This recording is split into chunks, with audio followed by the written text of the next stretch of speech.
And we're going to start off with the two kinds of documents that we have, a set of documents for existing assets and a set of documents for new assets, and what the difference is between the two. Now, if you haven't seen these before, when you get access through your login, then you'll be able to download both of these documents. And we've aligned the two specifications. So you'll see the one on the left represents existing assets. And you'll also see that it's aligned with R-Spec version 3.0.5. They were both released 31st of May.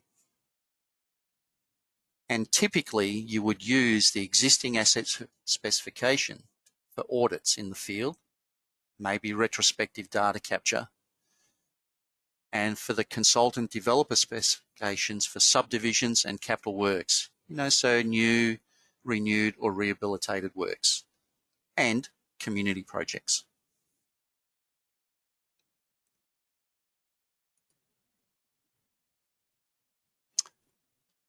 You will notice that with the existing assets, we've got three categories. And we've categorized them based on the requirement of practicality of capture or collection, and of course the importance. And this is what it will look like when you open up one of the documents. So for example, with pavement, you'll see this table. So this is what you'll see in version 3.0.5.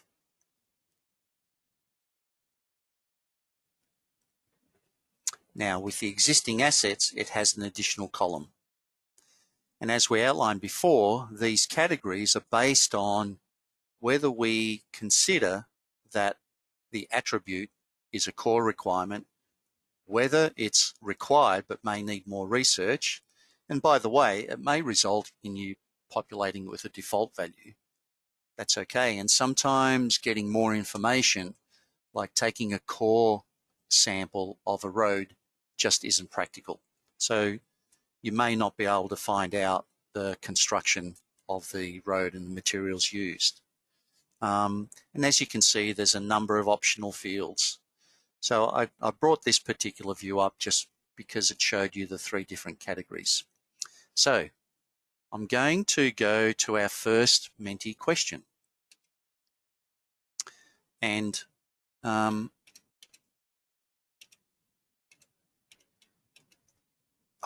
if I can bring it up, George, where is it? Here we go. So our first Menti question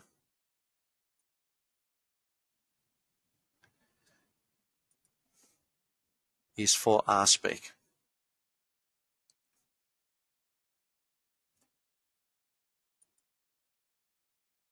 And you'll see a new code when I start this.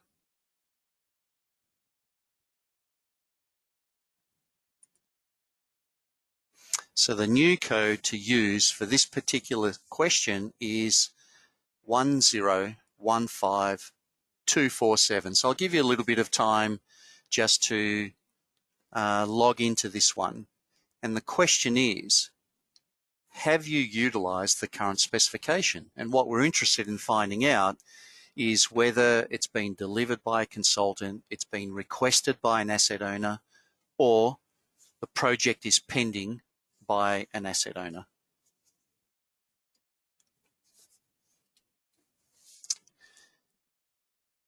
Yep, and look, and whether you, and probably what I should have added in there, which I haven't, is not used. And that way we can get a sense of everybody that has is accessing Menti. That's okay. As you can see, we've the existing specifications are being used.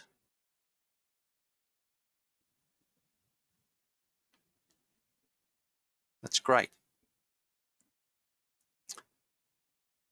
So, okay, that's really great. So far we've had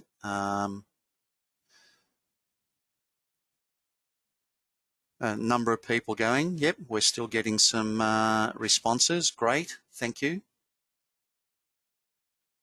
We'll just leave that going for a little bit longer.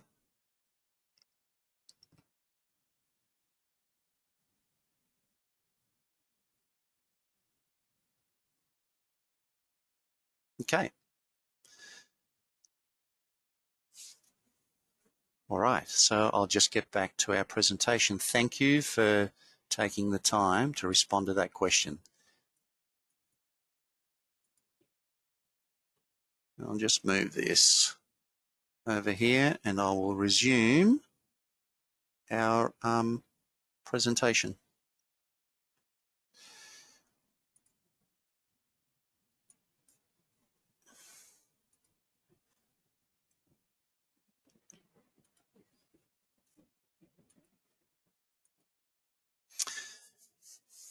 Okay, so let's have a look at code lists.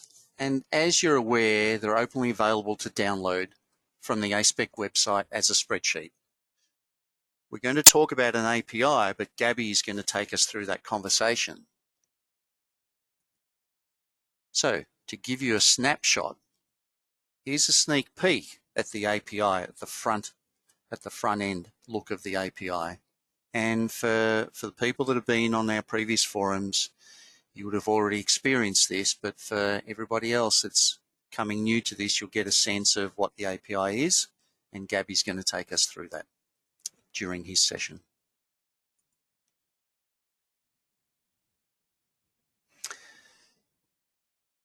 And with the new codes, I just want to, we'll go into some detail in a moment, but I just want to say that there is a difference in the codes available for the existing specifications as there is for the new. And I'll go into a little bit more detail, but I just wanted to put that up front to have you think about what that might involve. Now, these are the typical instances for changes to occur. And the requests come from various sources, from community, including ourselves. Okay, so as you can see, we've got the Digital Hive logo. And what I'm going to do now is bring up the next question in the Menti so that we can progress it. How would you like us to communicate the changes to you? If you'd like to take some time now, we can have a look at your responses to it.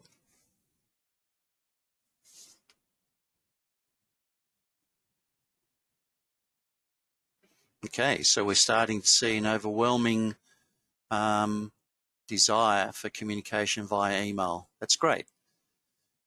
Addendums, webinars, other. If you're...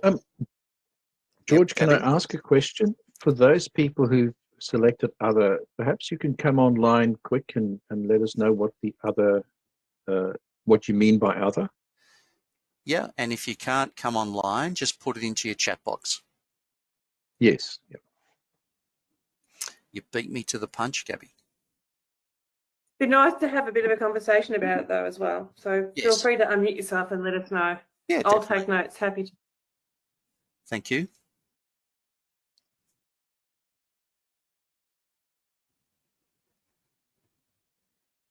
Something automated is a comment by Joanna. Okay, great.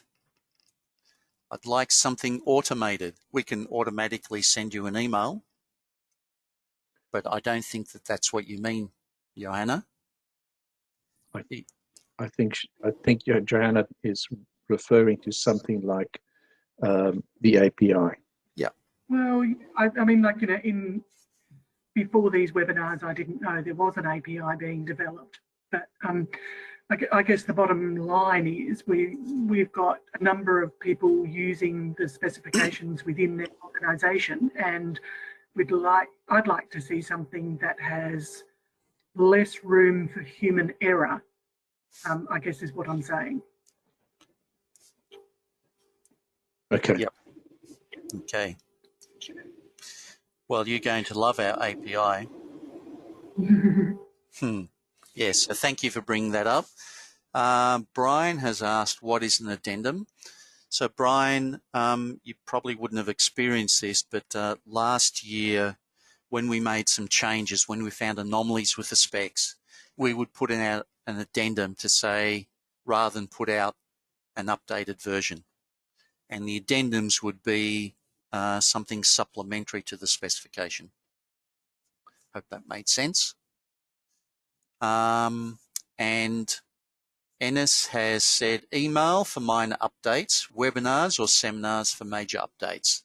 And I think that makes a lot of sense. And I think you probably made that comment at our last forum, Ennis, and I've taken that on board. And that's essentially what we're looking at doing, you know, emailing for minor updates and webinars or seminars for major updates so that we can have a conversation and explore the impact of those or potential impact of those.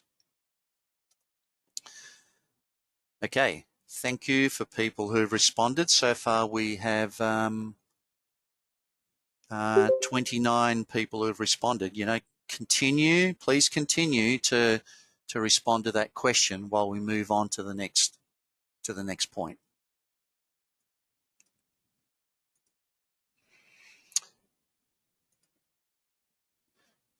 Okay, so here's we also get an opportunity. There's another question here, and I will make that available in a moment. So the point here is that we've got one of the changes that's coming up is in our road barrier material code list, we have a code called metal. Now, it's been identified to us that that is just a generic statement and we need to be more specific. So we're now going to replace metal with specific metals such as malleable iron or mild steel or stainless steel. And so we have a very simple question for you. Are you aligned with that?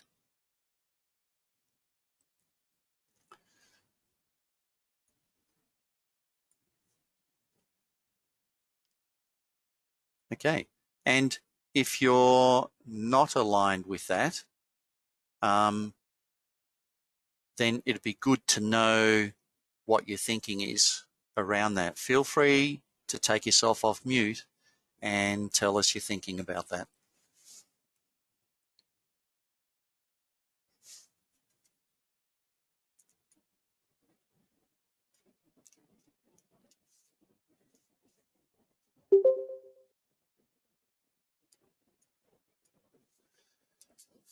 Anybody like to share why they've said no?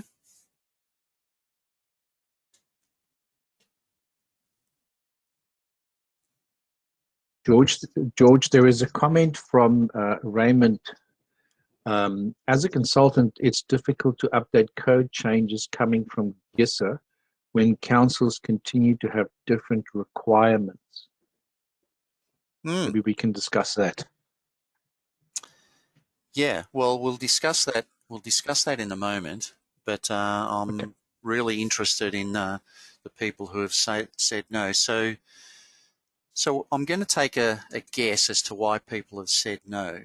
And I think that's probably indicative across our specs in that if the metal is not specified, they want to be able to specify metal rather than nothing at all.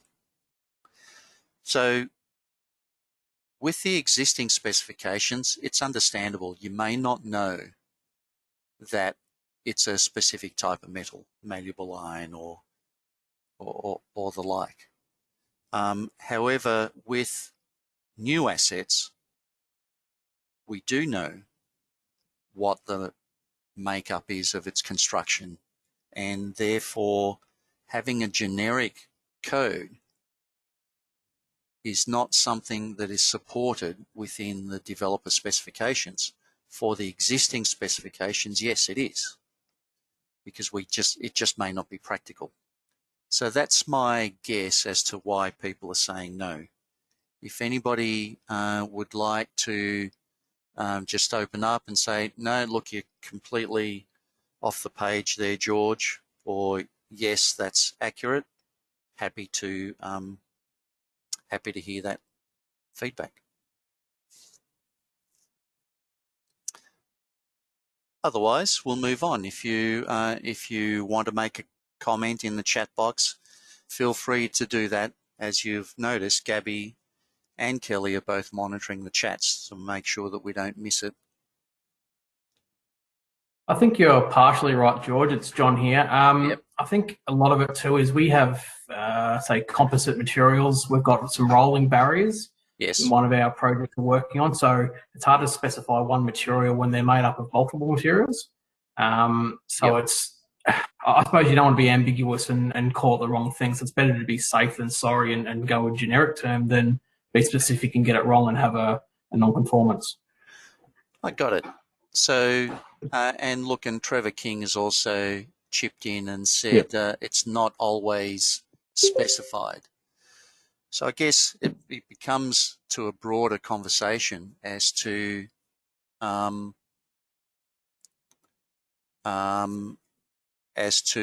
what the project consultant knows, who's managing that project, versus just trying to find it on a set of design drawings to collate.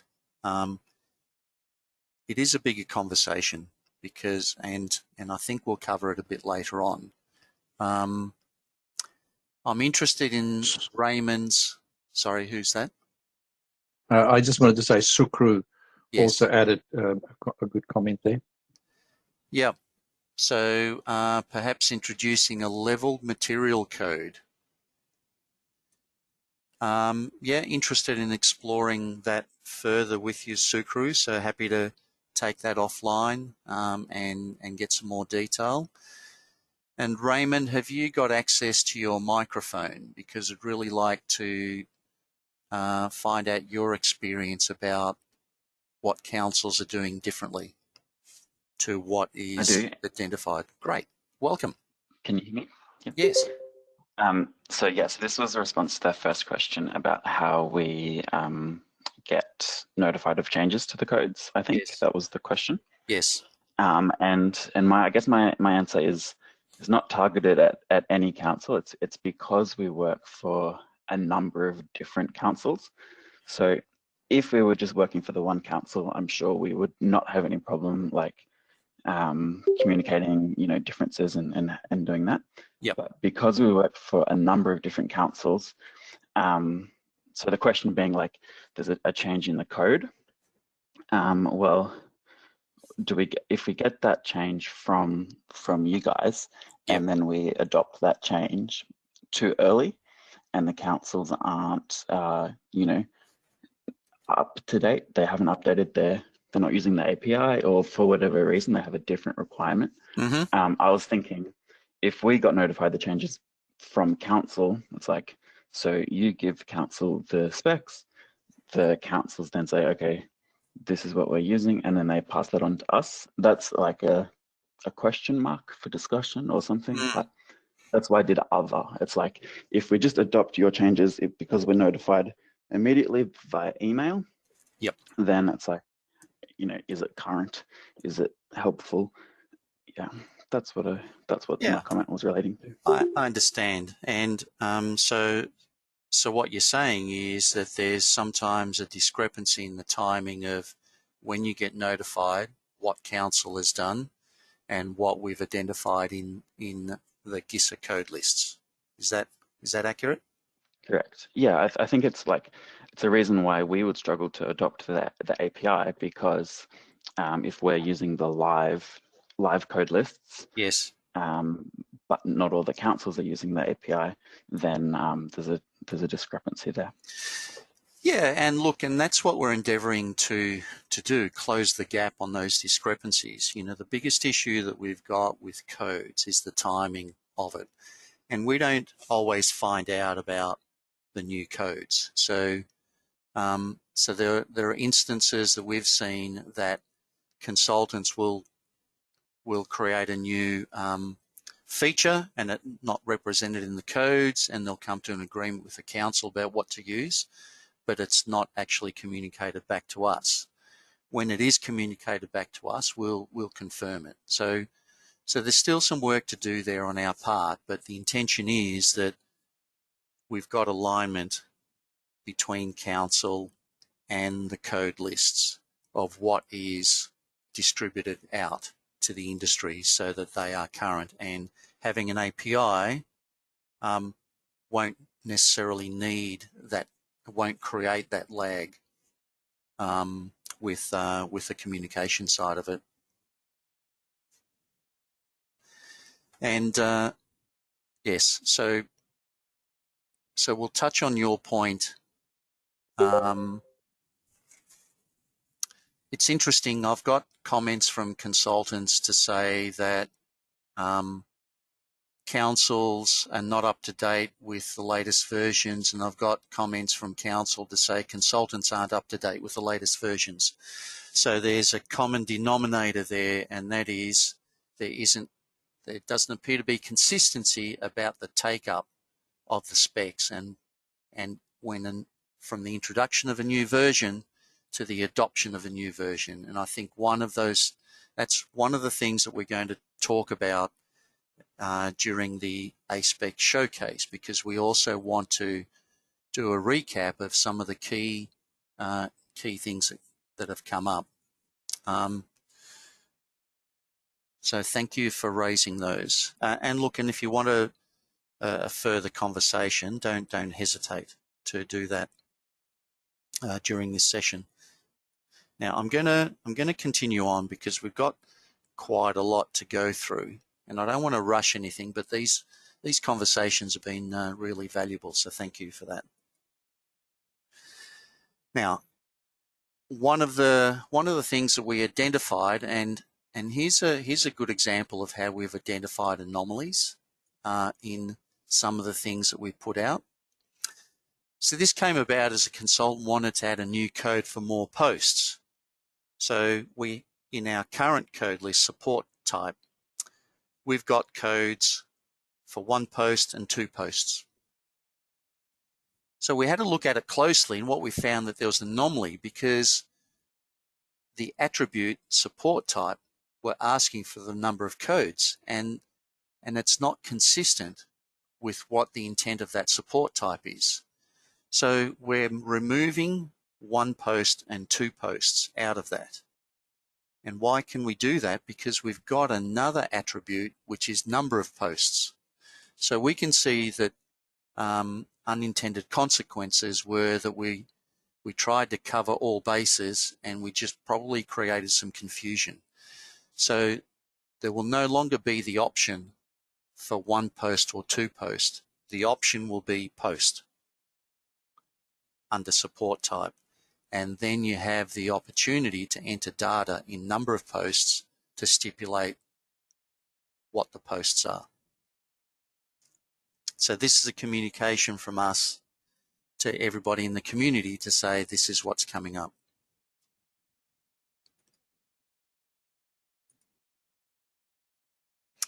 Now, here's an opportunity for us again to go back to Menti. And in this particular scenario, what we're saying is curb type, barrier curb.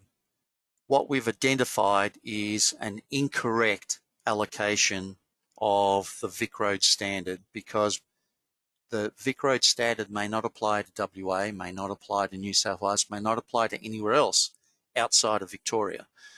So we're going to move the VicRoad standard 2001 B1 description out of the description field into the comments field. So we're just going to check in with you. Are you okay with that? Oh.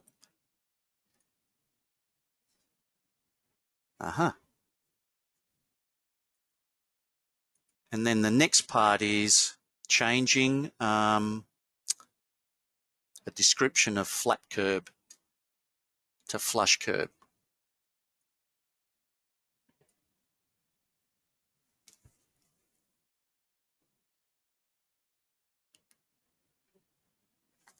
And these are the kind of results. And if somebody who's saying no could maybe take themselves off mute or put it into the chat box, that would be great.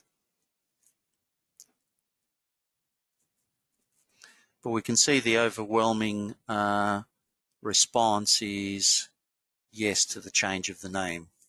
Now, if the people that are saying no, yep. So George, can you explain the difference between flat curb and flush curb? Someone's asking for a friend. Yeah, sure. There really is no difference other than what's been explained to me by a consultant who's out there building those things, is that they're called flush curbs. We called it a flat curb. The consultant suggested change it to flush curb. Makes no difference to us. It still is the same thing. We could have flat curb, flush curb in brackets, or flush curb, flat curb in brackets, just so people are clear. We don't want to have death by definition here. We want to. But George, I want to add that what I think what's important for us is to know what is the term that's most commonly used. Now, I don't know that we'll necessarily know that, but I'd like to hear comments about what's actually commonly in use out in the field. Flush is the most commonly used expression because it's actually flush to the ground. Yeah, thanks, Baz. And that's what was explained to us.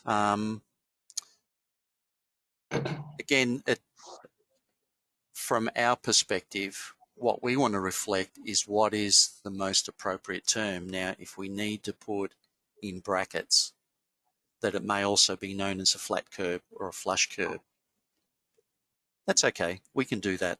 The main thing is that we're looking to, I guess, harmonise these descriptions as much as possible.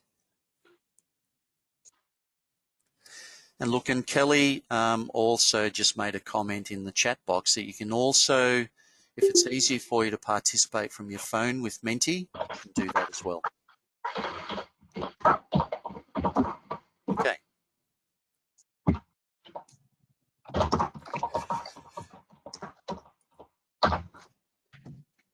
Here's a perfect example where we were, for whatever reason, we duplicated some entries. So this is one of the typical changes. Oh, so just a moment. So could you put yourself, could everybody, Brian, I think you might be doing some more typing there. Could you put yourself on mute, please, so we can just remove that background noise? I'd appreciate it. Thank you.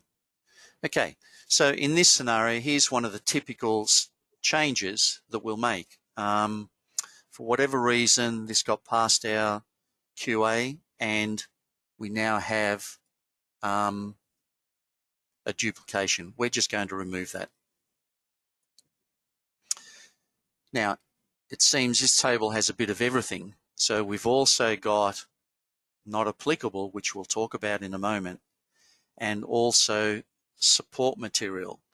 A lot of the changes that you're going to see is us making sure that we've standardized the description. Now, I've highlighted support material because the name of the table is support. Excuse me, George. Yes, Kelly. Sorry, I just wanted to go back to the flush curb. There's a question there from Brian Legg.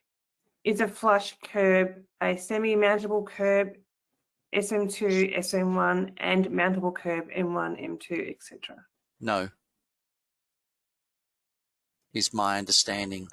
And we've got those identified in the spec, and we've got pictures for it, but we're happy to continue to put some rigor around those definitions.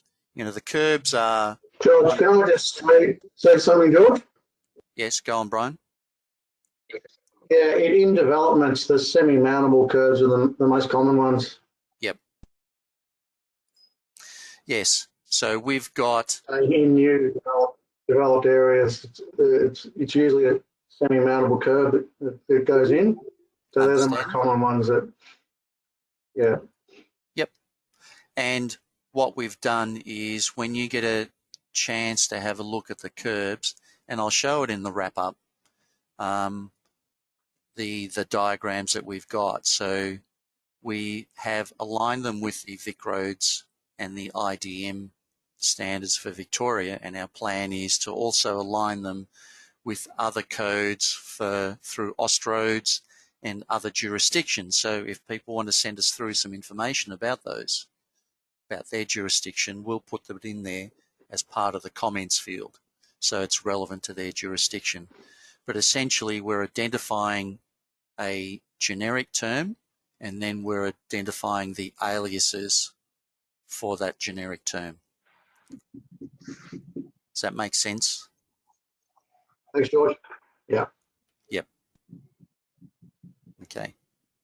And look, and monitor, and look, and I'm requesting that everybody take the opportunity to monitor their chats, because some of our community are actually making some really pertinent comments about the topic that we might be talking about at the time. So just getting back onto this particular change, what we're talking about is that the table is called support structure material. So we want to be really specific, and we're going to change that from support material to support structure material. So they're the majority of changes that we're now seeing in the descriptions, so that it is applicable to the code or applicable to the table. Now we know that they're not going to have a material, pardon the pun, they're not going to have an impact on the delivery of the data, but we want to make it as close as we can to the actual requirement and the intent of, in this case, the intent that it's about material, about support structures. Now here's another example of a change and what we're looking at in terms of harmonizing and standardizing our particular particular code lists. And so in this particular instance, the question came about, why have we got a mix of descriptions? And I said to the consultant, what do you mean? This was a bit of a blind spot for me. And they said, well, you've got adhesive, which is the method that that particular surface indicator is attached, versus tiles, which is a type of indicator.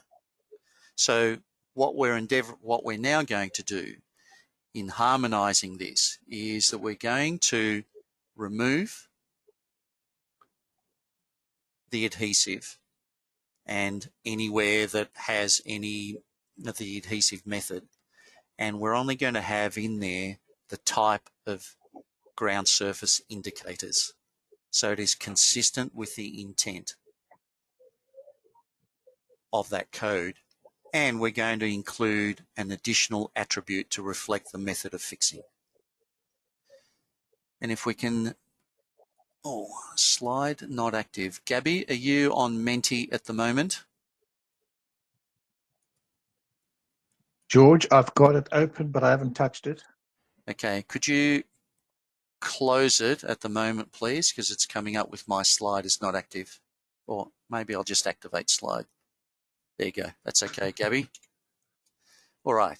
So our question here is, and we'd like to see your responses, do you agree with the proposed change? And the proposed change is to modify the descriptions and create a new attribute to reflect that it's the adhesive method.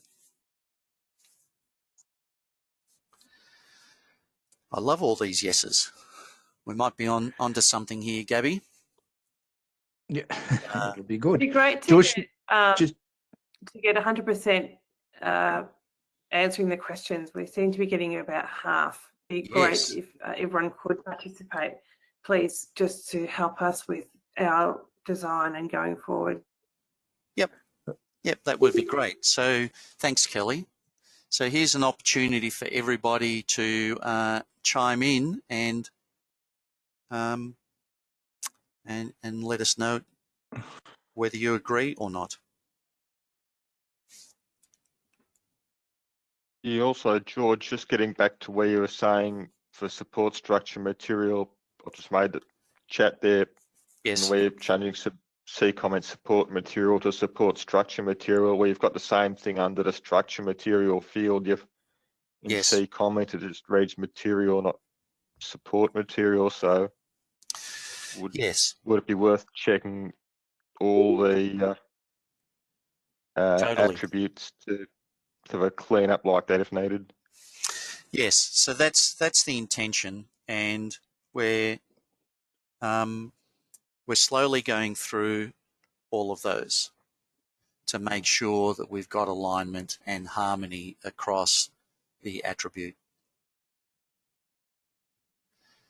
Okay, so we're slowly getting there. Kelly is not letting me move on until we get 100%. So our request is that everybody, if you haven't logged into Mentiers yet, you can see on the screen what the Menti login is, menti.com, and the code that you can use to respond to this. Okay, we're about 40%. So let's keep churning it out, folks. 45. 45, nice. It's working, Kelly. Yes. And look, and I'm really mindful of the time as well, and we've still got a lot of, still got quite a few slides to go through.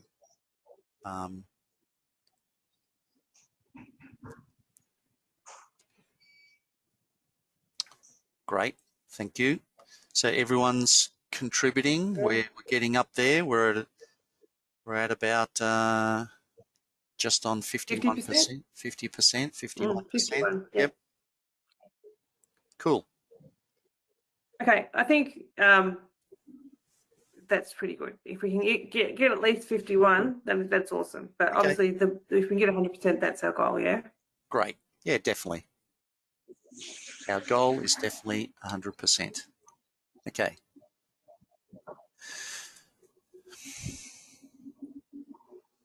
Source codes. Can I use all the codes for existing assets and new assets? The short answer is that there are codes that are only specific to existing assets. So, for example, the source codes. The source code for existing asset could be aerial photography, 1 to 2500 metric mapping, on-screen digitizing, unknown source, 1 to 40-inch imperial data capture. Those are all the typical codes that we've experienced are applicable for existing infrastructure. Those are not available for new infrastructure. Because if we're working from an as-constructed perspective, then none of those are as-constructed codes. The as-constructed codes will be around field work. It'll be around field notes. It'll be around a combination of using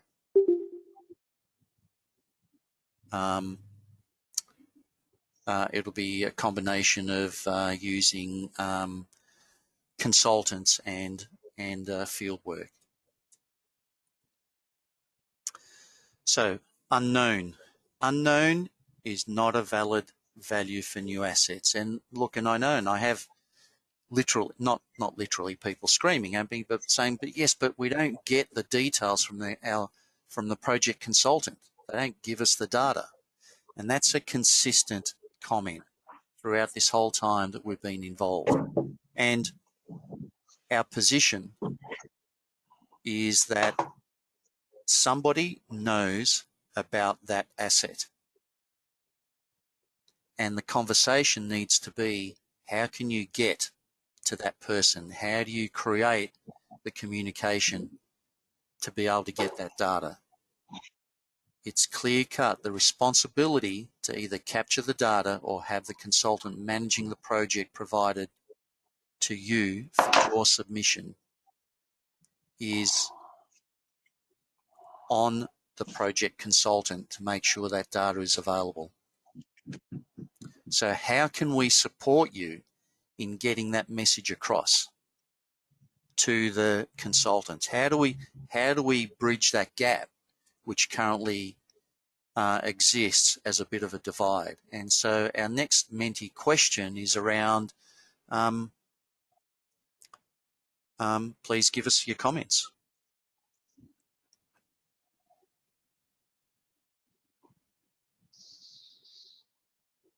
Yep, so far we've got a couple of comments. Great.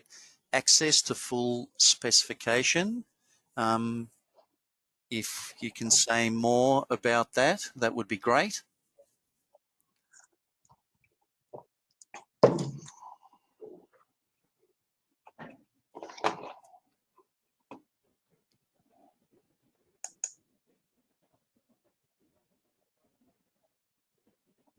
Yep. Okay, so we'll leave it at that. That's still live. If you're still typing, we'll see those responses in a minute. Data integrity, some critical elements here, and we're going to cover those off because it comes down to interpretation. And what we're talking about is, like, this is the heart of the specifications and where our strongest focus is, as this supports the validation process that occurs. So with respect to interpretation, we request that you become familiar with the PDF documents. There's a lot of detail in there. If you need assistance, don't hesitate to contact us. And you can do that either through our A-SPEC website or contact us directly. And, you know, and it's quite common for me to receive a number of emails during the week to ask about that. Now, case sensitivity and data lengths. Why is that important? Now, we know that a permit number, you could fit in within the 254 characters, the appropriate number. However, the specifications have a particular design to them, and it's around taking the burden away from the validation by fitting within the design. And what do I mean by that?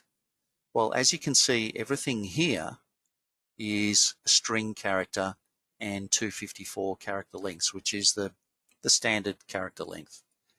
However, the design of the specification is quite specific. The permit number, for example, is 20 characters. The construction date is a date field. There's a lot of thought and effort being put into creating those conditions of satisfaction so that it makes it easier for you to do your data entry, and then that flows through into the validation. And it creates confidence and reduces the number of instances that submissions get returned. I am seeing submissions being returned because these data types do not satisfy the specs. We are validating data on behalf of, we're validating data on behalf of clients. So it's important that you comply with those requirements. It just makes it easier. Graphical representation. I've used this example throughout, but it's really pertinent for R-Spec, because if this is a road or a footpath or some kind of pathway, and you've created the polygon off the center line, you're going to get these kinds of anomalies. Now, again, this is the third element of the graphical representation, and it's important to see the precision of it is really important.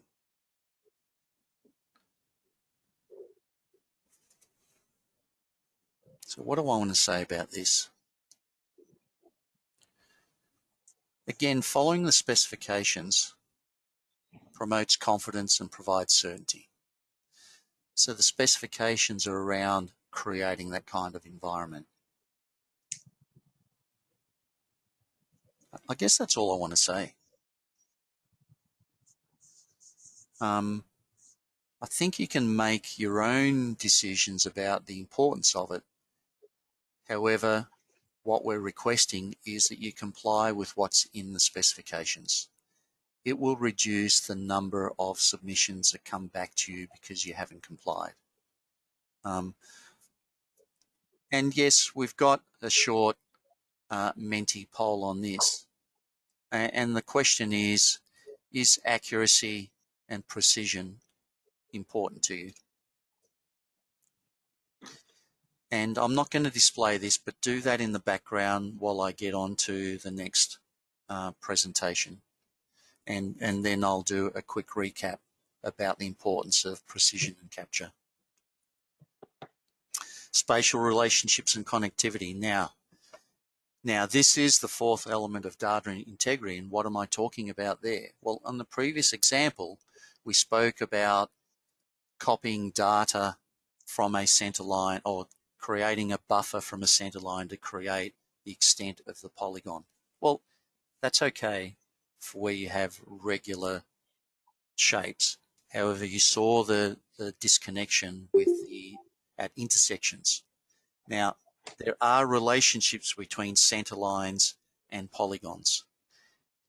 And it's indicative that data sets we provide specifications for are never provided in isolation. It's not just about providing a center line.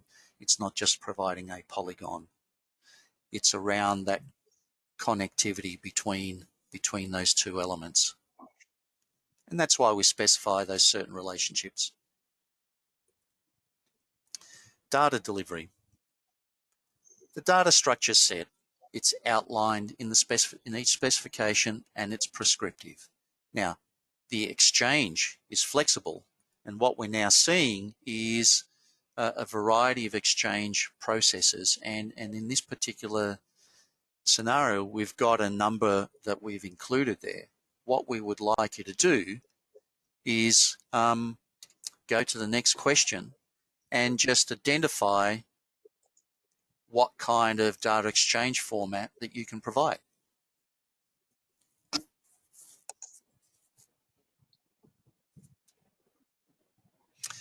And you'll see that GeoPackage is referenced there. And one of the things about GeoPackage is why we're referencing it.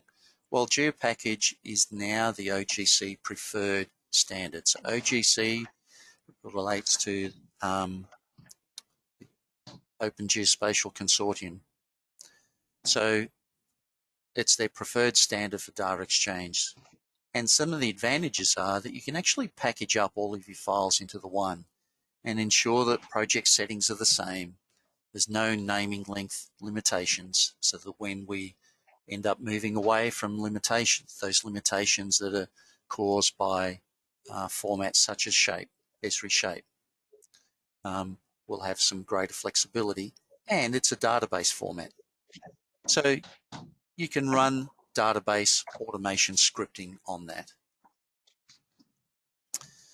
So we're getting a pretty good mix here. We can see the prominent ones are MIF-MID and Esri shape, and it's no coincidence. They are available, have been available in the public domain, and we know there are plenty of consultants that don't actually need to have a GIS package to be able to output to those formats. And we can see that we're already seeing some with GeoPackage, and there's some others. With the others, please put into the chat box what those other formats are. That would be great to know.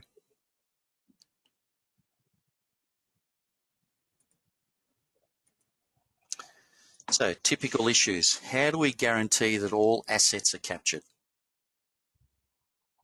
And what do we mean by all assets? Well, what happens in landscaping, in median strips and toilet blocks? They're not actually specified in R-Spec. So we've got to look at the big picture. And so as part of that, we've created a checklist that we'll be including the next version, but it's also available now, and a couple of people have requested it. So, and I've sent it out to them. So the intention of this checklist is that you use it as part of confirming what assets are to be handed over. So whether it's capital works, whether it's subdivision, or maybe a community handover, you can identify at the early stages what is expected to be delivered. Now, this could be a handy tool for you to just confirm what is required, project by project.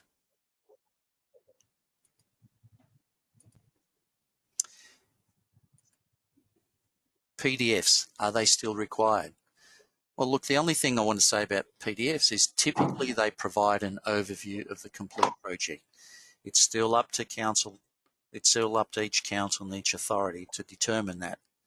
But the PDFs are not the authoritative source of the A-SPEC data. The A-SPEC digital data is the authoritative source.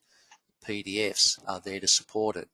Now, if you're only delivering R-SPEC data or you're only delivering D-SPEC data, then the PDFs of that whole development are really important.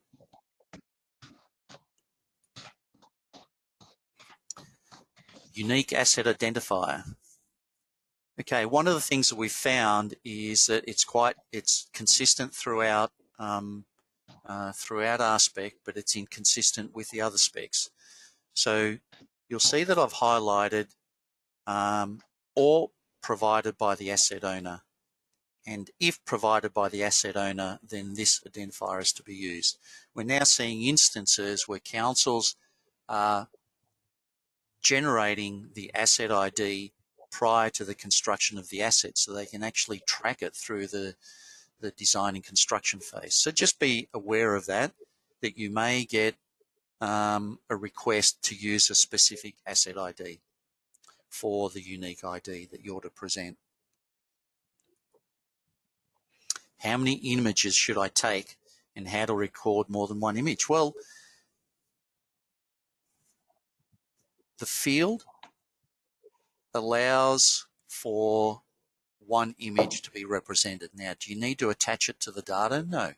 You can provide it in a package that references that particular asset.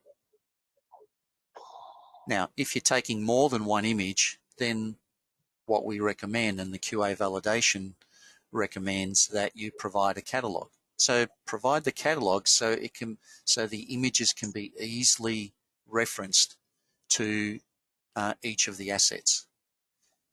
Now, when it comes to how many images do you take of a curb? Well, because if a curb goes for 100 meters, you know, what's the frequency? My recommendation is that you only take an image to represent the profile of the curb. If it changes, then take another image to show the new profile of the curb at the point where that change is. Otherwise, if you want to provide more than one image for a curb that goes for 100 meters, you're more than welcome, but I suspect that you'll only need one per profile. The council probably won't need more than that. And I'm happy for members from our community who are from councils to chime in if you do prefer more images. New asset classes. Okay. I'll put a however because there is one that I want to talk about, but I want to ask your point of view. So for this particular Menti question, what I'd like you to do is to just put some thoughts into, have you been thinking about some new asset classes that you would like introduced into the specs? And look, and it may be that you don't, and that's okay. And an appropriate response is none. So I'm going to keep that also going in the background until our next Menti question.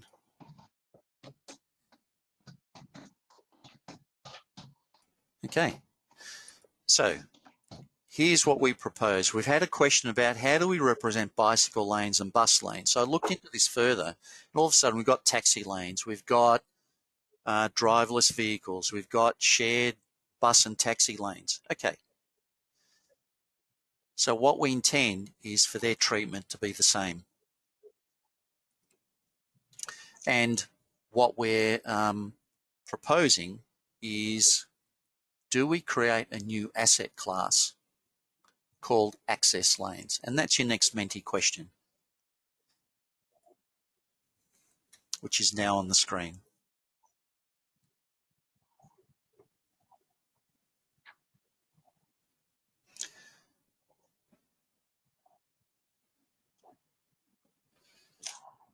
Okay, so there's great. So more information, please don't hesitate.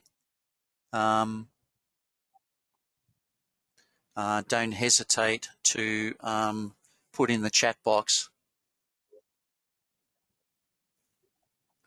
what you want to know more about, or contact us afterwards. So it's pretty interesting. Small response for yes. Common response seems to be no. And again, like to hear in the chat box why it's a no, or if you're suggesting a different way of capturing it.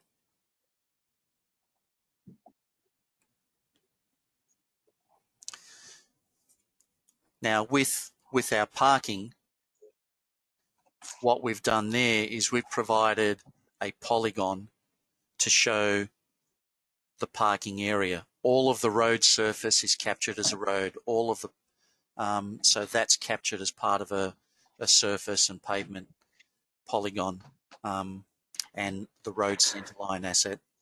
What we're proposing is that for these access lanes, it's the same thing. It's a polygon to reflect that there's a bus lane here. George, Gabby, there's a few questions I think you can just quickly have a look at. Yes. Yep. Yeah, and we would want to capture that data for modelling for transport routes, but not for valuation purposes. Yep, makes perfect sense. So then comes about, what do you want to know about it? So we're interested in what you want to know about it, and that's what we're going to present to the community. So at the moment, it's a resounding no, but I don't know whether that's all the consultants or a mix of consultants and councils, or all councils. So, be brave. Let me know if you're a no.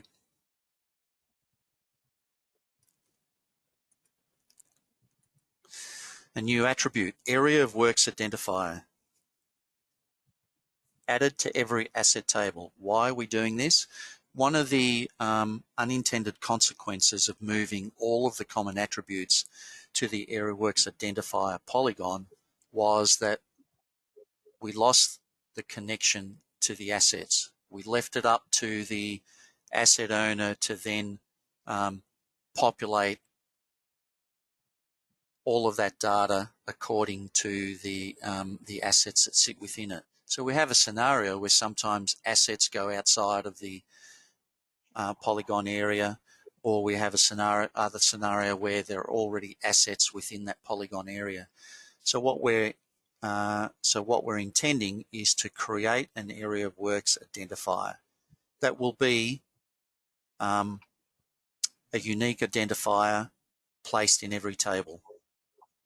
And this is what it's going to look like. So for a subdivision development, it'll be the concatenation of these three fields. And we're not saying it has to be exactly like that. We're specifying the what the date component looks like, but it's a combination of those. So for capital works, here's an example. It could be lot 50_51, or it could be 5051. The key thing there is that it's a unique number that you create that only applies to that area, and that sits in every table for every asset as the area of works ID. Proposed new attribute. Example of an asset table includes example of an asset type within the traffic management device is a bollard. There has been a request to record the footing and foundation material of the assets that sit in there. And our Menti poll will be going in the background for that. So please let us know if you agree or disagree with that new attribute.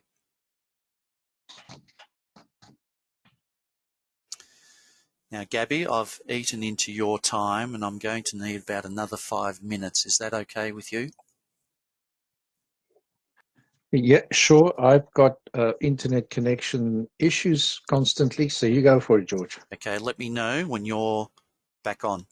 No, I'm on at the moment. I'm just flaky. All right, great. Okay, thanks. Okay. So a brief snapshot of that poll is that currently it's a no to that new attribute. Okay. Do we relocate trees to open space? Now, this has come about because we're finding that developers are pushing back by saying, well, it's not,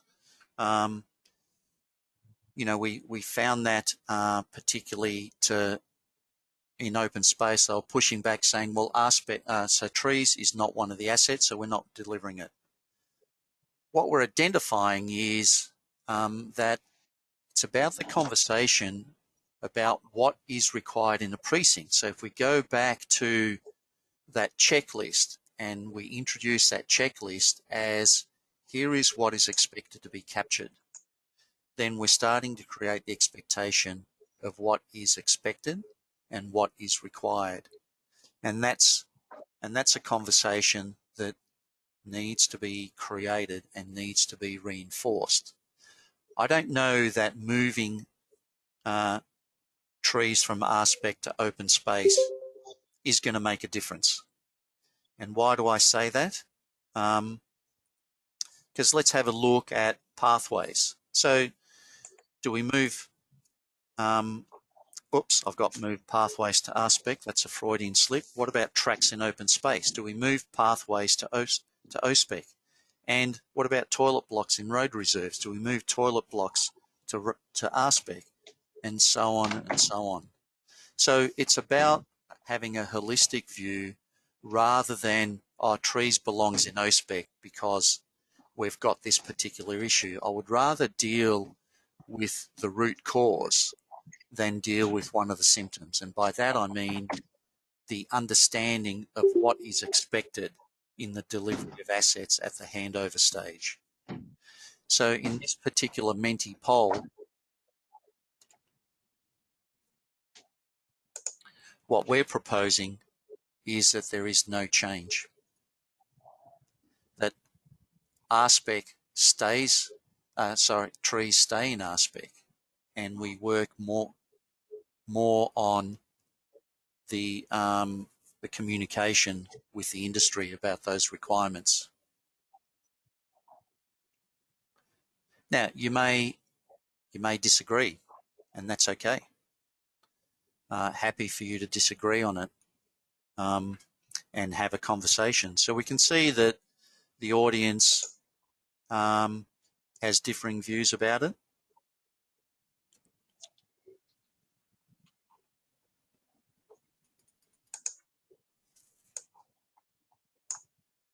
So I think this is another good conversation to have, and we'll explore it further as we go along. So keep voting on that. Thank you very much. Okay, now the next couple of examples I'm bringing up because they appeared in O-Spec. So, but they're also relevant to R-Spec. And if you have if you're at the O-Spec forum last week, then let's see how you get on with responding to this one. But typically we have pathways represent some kind of access way, whereas hard landscaping is essentially a flat area that doesn't have traffic. Well, yes, has traffic, but not as an access way, more as like a courtyard, or as you can see there. So our question here is, do you see this as hard landscaping in A-SPEC or a pathway in R-Spec?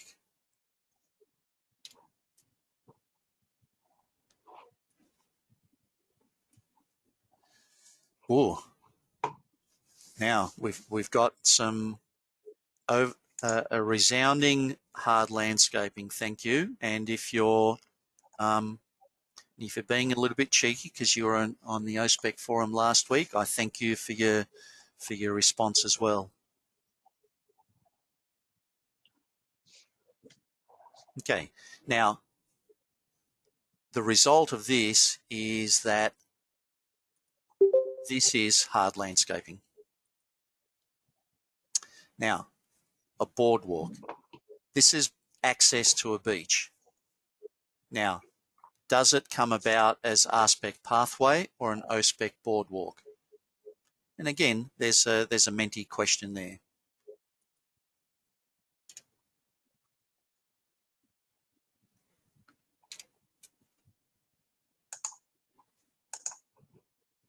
Yep, and for the people responding to boardwalk, thank you again. The deciding factor about covering it off as a boardwalk was the attributes that were required. The pathway, the R-Spec pathway, doesn't reflect all the attributes that are required to fully represent and capture the details about a boardwalk. So thank you for your response there.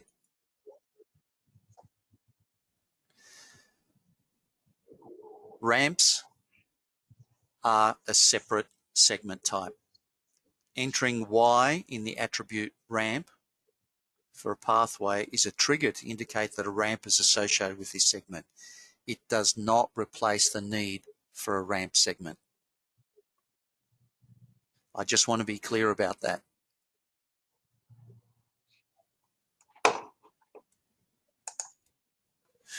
And that's really all I want to say about that. There is the opportunity to create the segment as a pathway type ramp. And just a couple of more slides, and then I'm done, Gabby, and then it's all yours. If there are more than 3 layers for the surface, okay, so here's a tip for you. I would have loved to ask everybody this question, but I'm just going to provide it as a tip.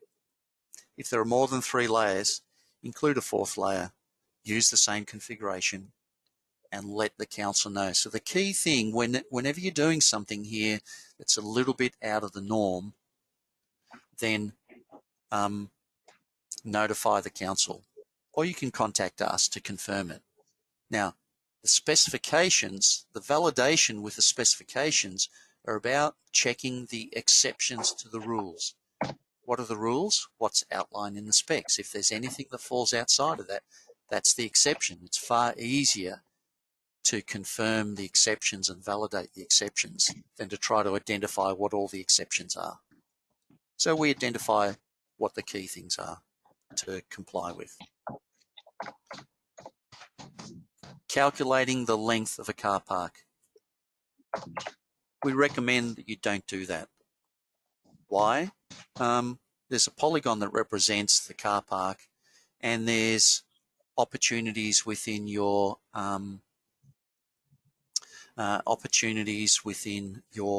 different GIS environments to calculate length. You can calculate an average length. Car parks are typically regular in shape, so you'll be able to calculate a fairly accurate length or width, whatever the case might be. This is a really interesting topic. You know, we've started off by representing S1, S2, S3 being the levels, the surface layers. And as you can see, the base layers and the sub-base layers. So our question to you here is, will it make any difference? Well, I'll go back a step, sorry. We've been asked to reverse the numbering so that S3 is the top, S2 stays where it is, and S1 is the bottom, because that's the first layer. So our question to you is, will it make any difference to make the change?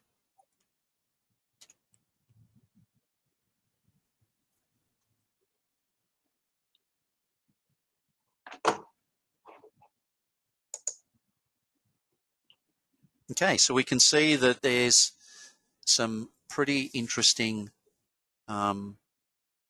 comments coming on there, and yes, I get all of those. I get the sense of changing it because S1 will then reflect the order in which it's laid. I get the sense of not changing it because there's people that are used to it, and organizations have worked out a way to map those fields into their systems, and yes, that would contribute to the confusion. My sense of this is that we don't change. And then the people that are uncertain, please don't hesitate to put any comments in the chat box. Why has the change been requested? The change was requested because people want to capture the layers in the order that they are laid.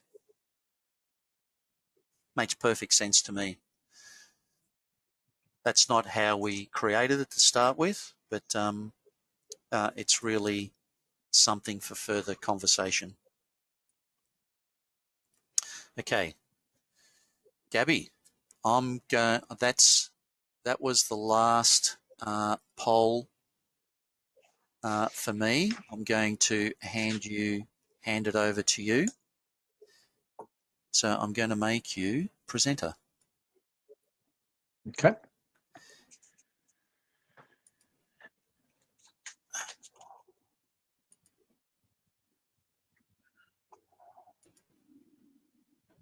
Now, is there only one Gabby online? Yes. Good. So you're it, Gabby? I'm it. Okay. Yes. Rightio.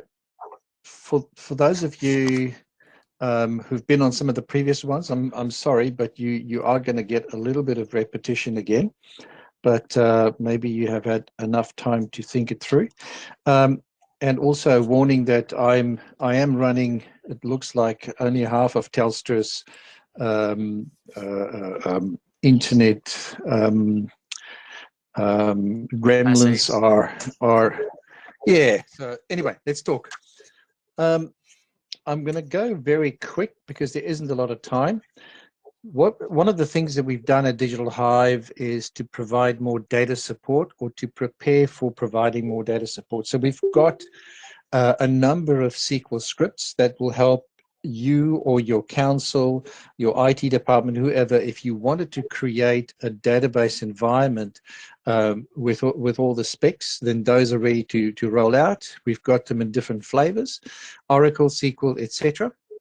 And in future, we will add codes, update codes, incremental updates. Now, somebody asked a question, and I think that if you look at the additions, deletions, and edits, any changes in terms of the codes or the actual specs, we will provide as incremental updates. So you can keep your existing system and just add those changes either on the tables and columns, or in terms of the specs.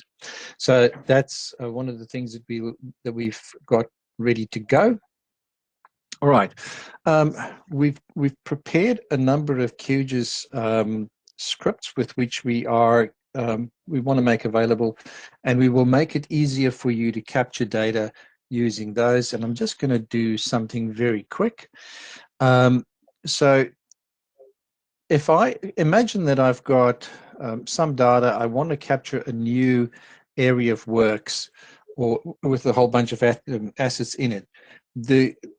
What this will help you to do is it'll automate a lot of the work for you, and it'll also make sure that you maintain the data integrity. So if I wanted to capture a new area of works, for instance. And yes, the surveyors will obviously give you the actual coordinates for that.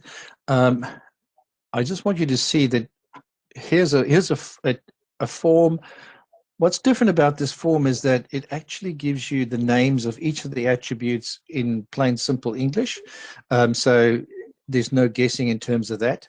It has also automatically updated some of the fields automatically in here. These come from variables that you're able to go and change and edit. Things like a construction date will actually give you a GUI, so you can go and pick your construction date and then add all the things that's necessary. You'll see that all these crosses, and I'm just going to put in rubbish data for the moment just to get rid of those. And that way just make it very quick and easy to capture data like this. I'm going to do pits as well, just as a demonstrator. And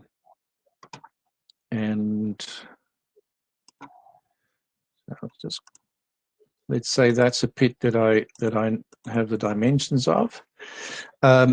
With pits, we've just basically organized the attributes so this doesn't fill a whole screen with a whole lot of attributes. So we've got different tabs at the top there. And again, if something is required, there's a little red cross there.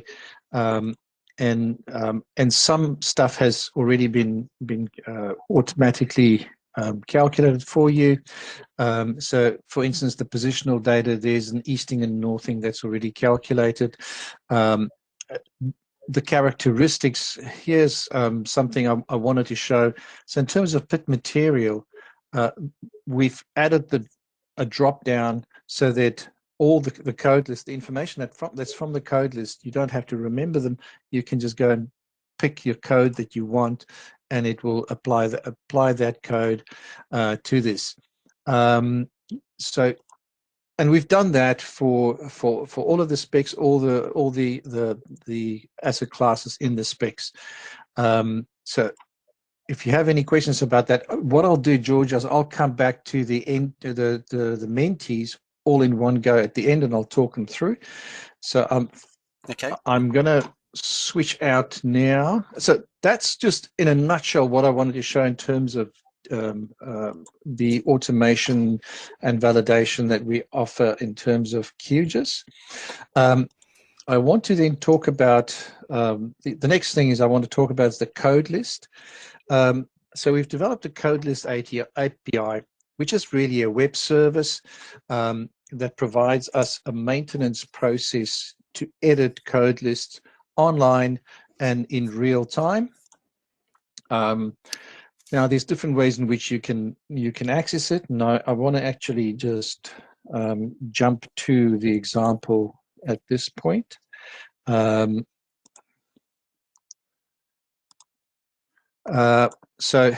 there's a few front ends for the. In fact, there's a number of code lists. There's one thing that we can manage. It's an admin code list front end. Then there's a bulk loader, and there's something that you people will maybe have access to is the public code list, where all the extra information is removed.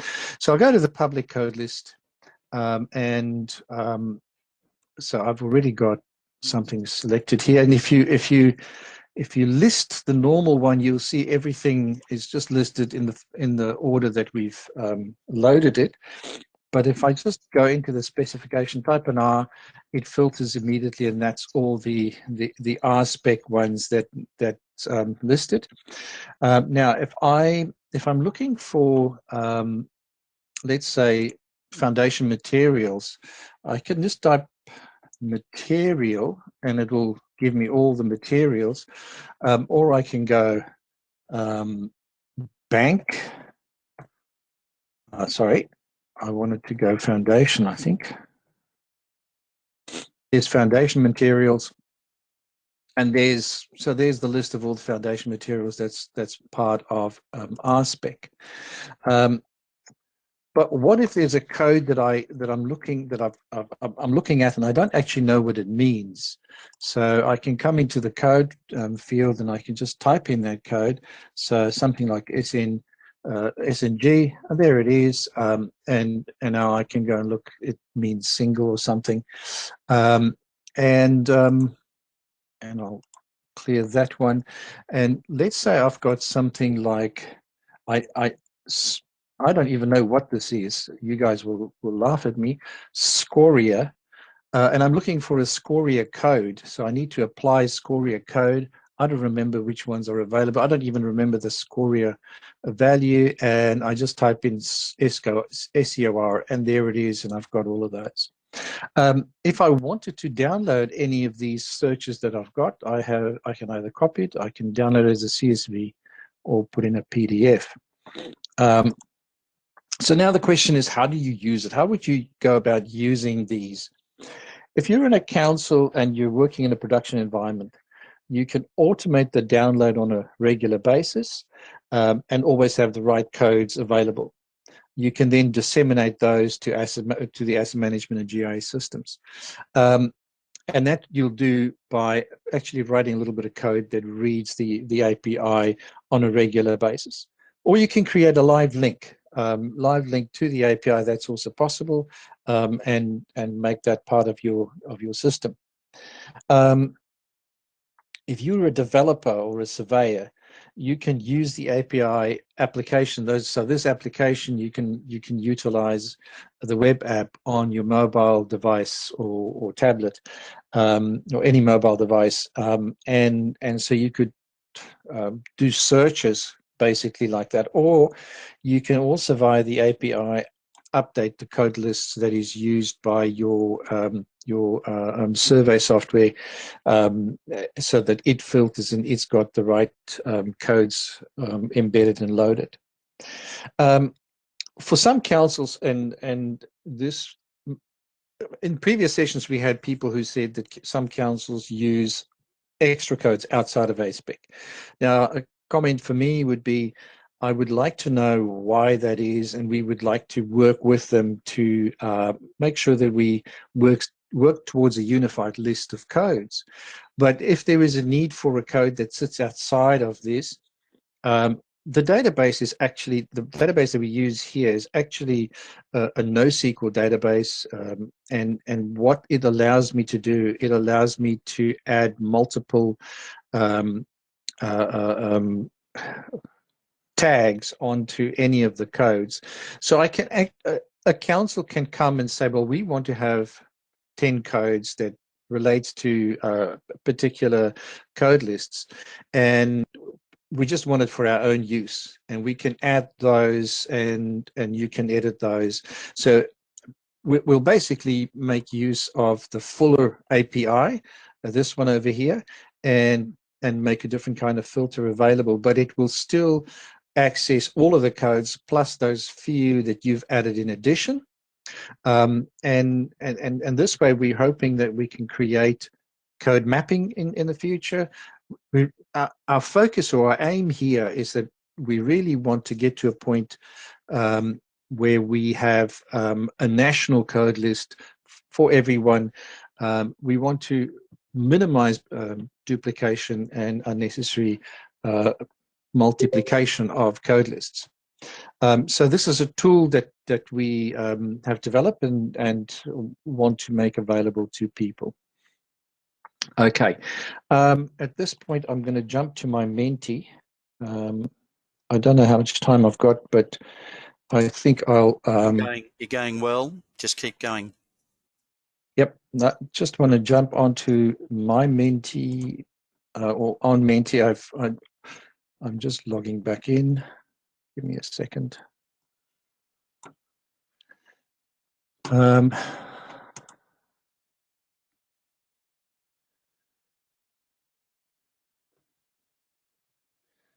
So, right. So how likely are you, so that's the next question, how likely are you to use a code list API? and so this is really a question about how you're using the code lists at the moment. Wow, some people have memorized all of them. Looks like in the field, people are using printed lists. So it means that's amazing, memorizing it. Yeah. Yep. Right.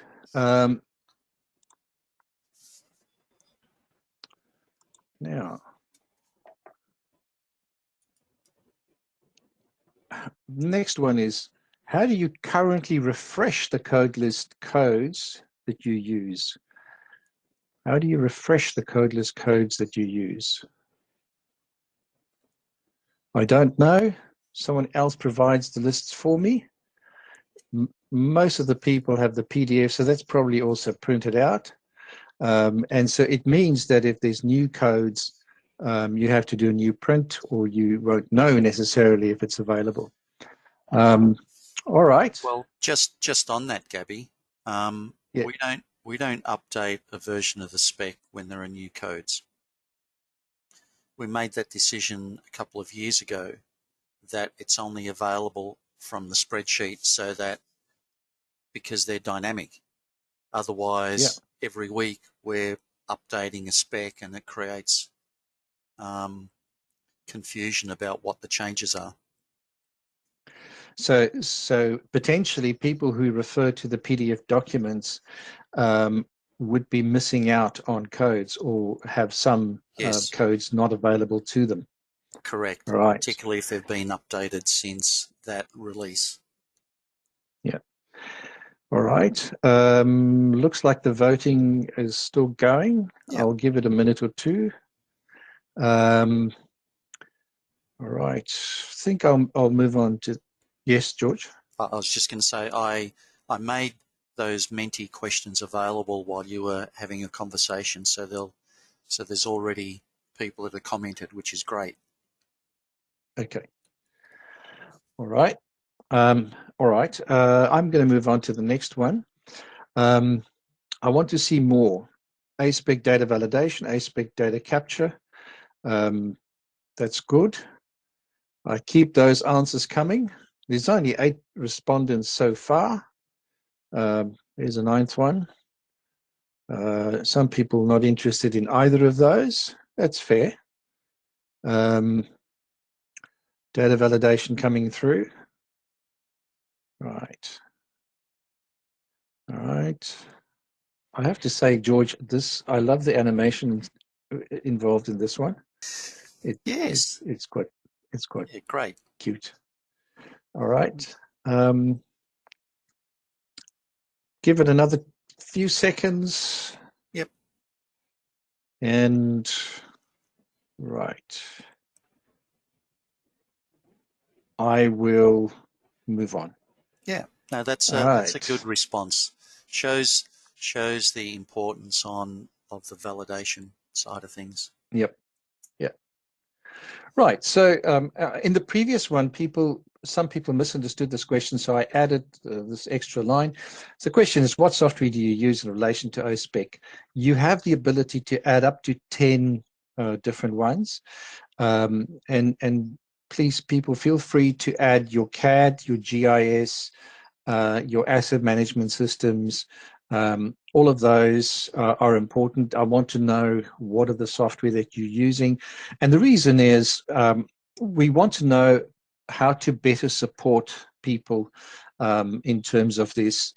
We want to see if there's, if there's anything that we're missing. So we've got ascetic there.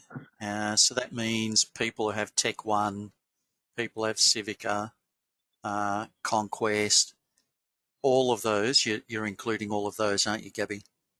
Yep. Any software that you use and that is relevant to the A-SPEC. It's interesting how prominent QGIS has become. Yep. Yeah.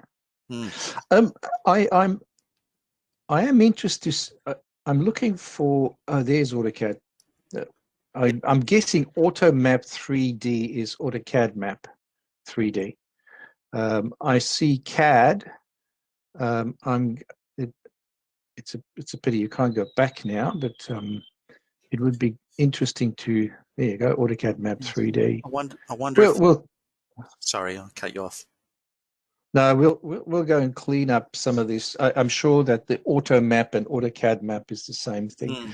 That's fine. Okay. It's still changing, so I'll give people another few minutes or so. Yeah, this Philip Amore, I don't see info. The asset master, is that in there somewhere?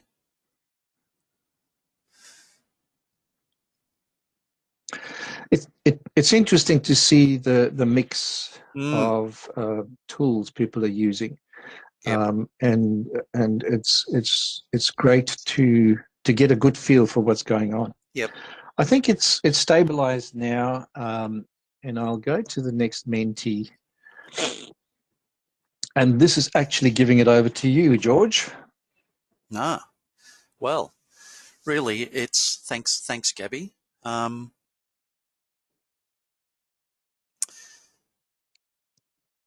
Just before we do that, is there anything that, well, I guess that's what this question is about. Is there anything that you would like covered that we have not so far?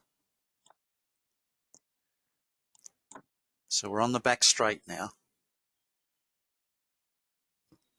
And George, thanks to me, you may still finish on time. No, thanks to you, I will finish on time. So thank you, Gabby. I appreciate that. Okay. And as your reward, I'm now removing you as presenter. Perfect, no problems.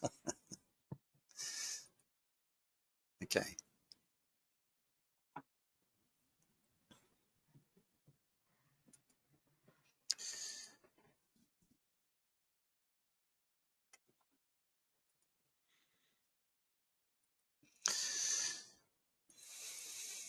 Okay, so we've hit the wrap up, which is great, and it's really been making a difference. Everybody's contributions.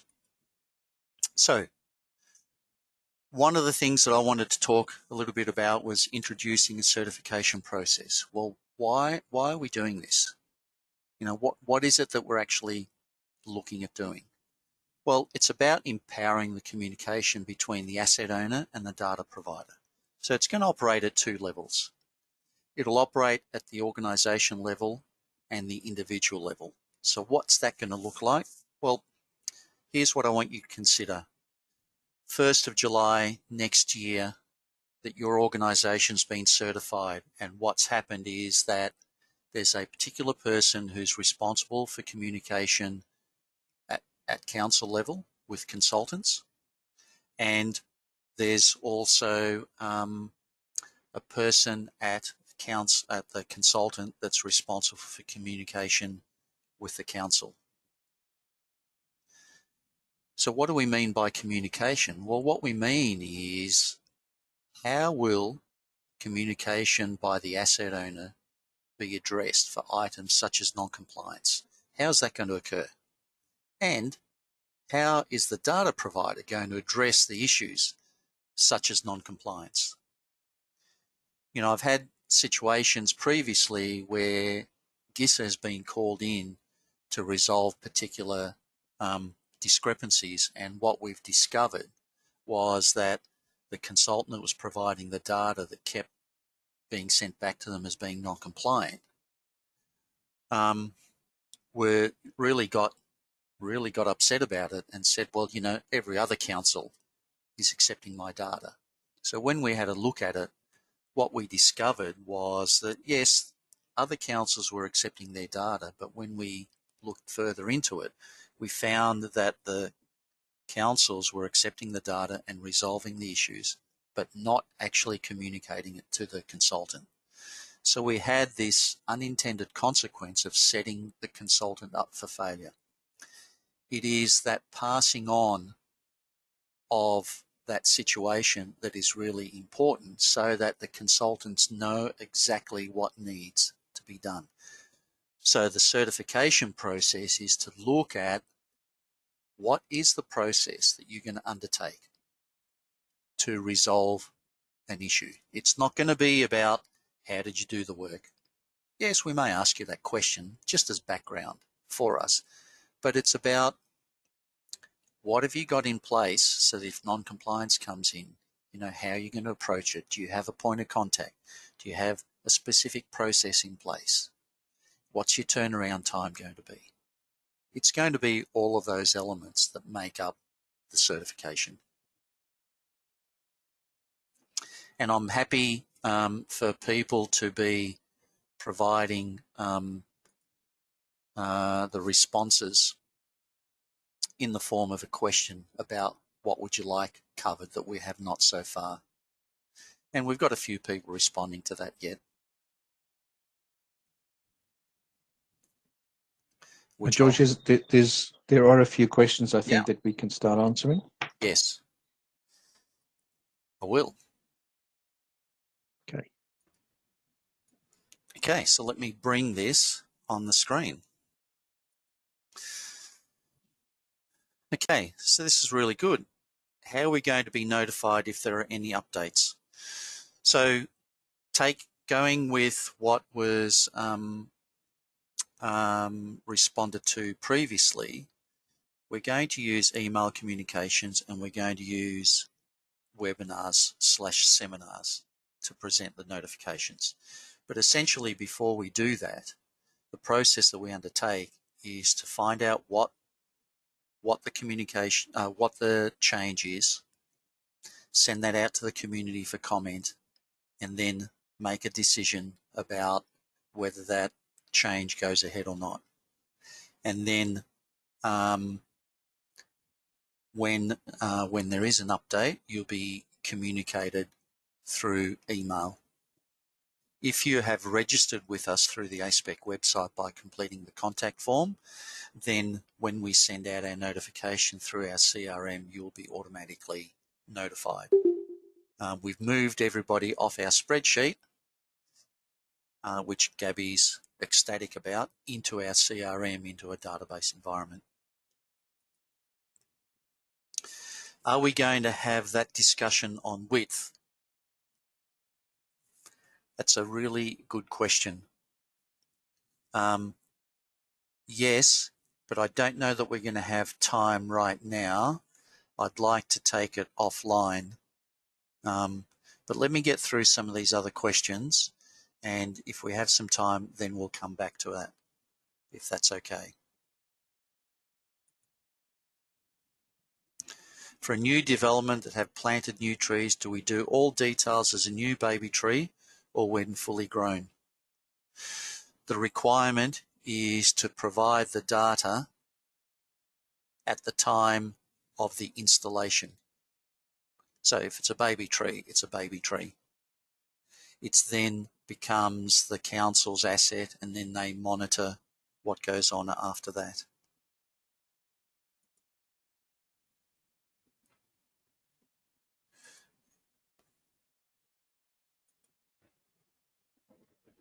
What's the strongest A-SPEC product at present? Is it D-SPEC, being so established? Yes, it is, and R-SPEC is almost as strong as D-SPEC at the moment, and O-SPEC is the next one.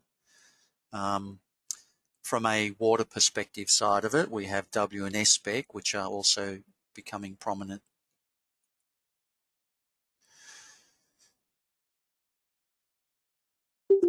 We'll come back to that.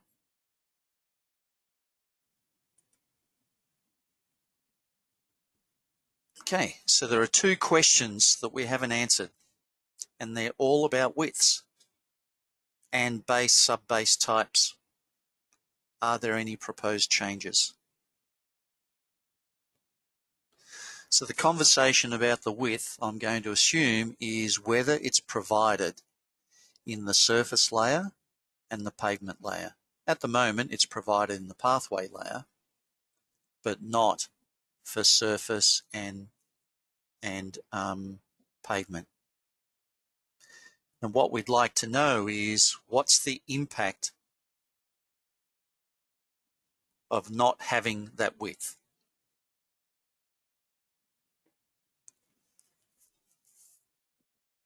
So if anybody who's listening to this as part of that conversation that can put their microphone on, that would be great. Otherwise,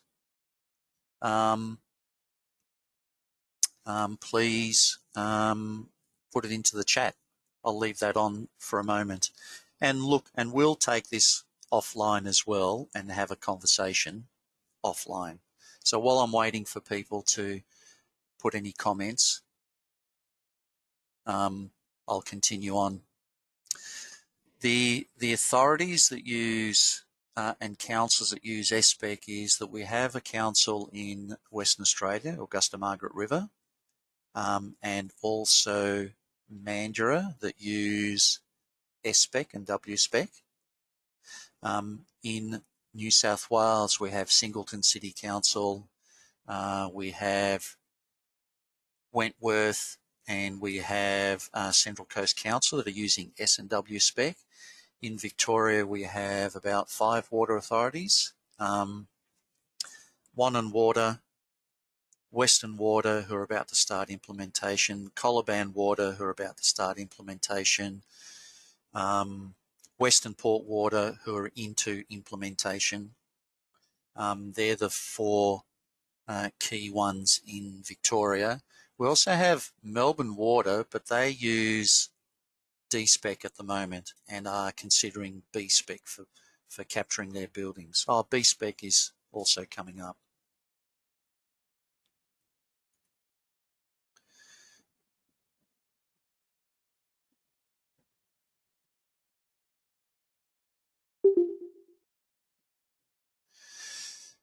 Yeah, so, okay. So I can see that there's a broader conversation about widths, and I get the importance of the widths for pavement and the width for surface are different, and we want to reflect that. We're not saying that it's a one width covers all, because there's a whole bunch of other aspects of the analytics around values and so on, and rehabilitation that's important. So we'll continue with that conversation.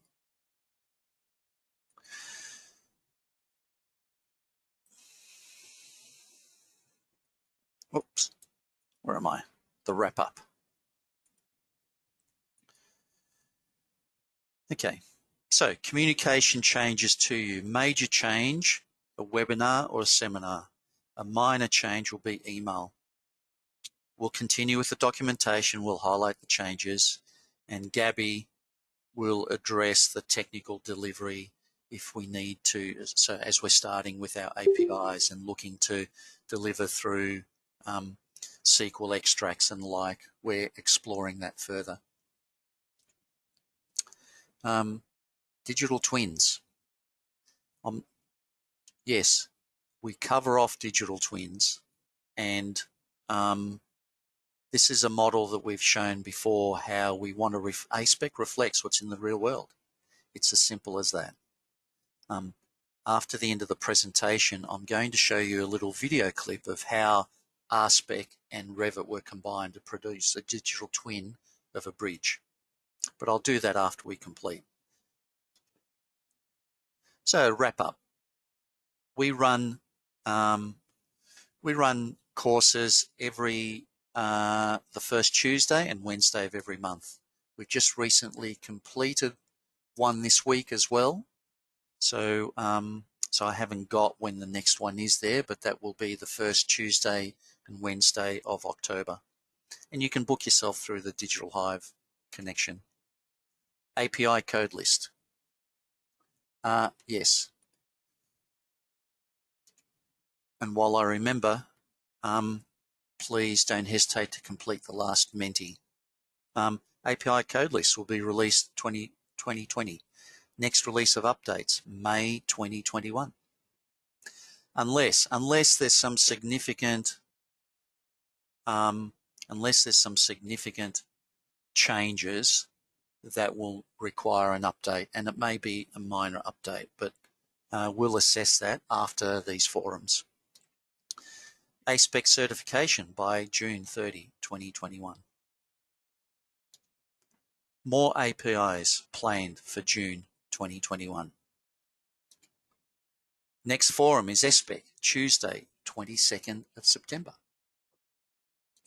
And of course, our A-SPEC showcase on the 13th of October. And that's where we're inviting consultants and councils and authorities to present what they're doing. So, thank you very much. This is one of my favorite quotes. Without data, you're just another person with an opinion.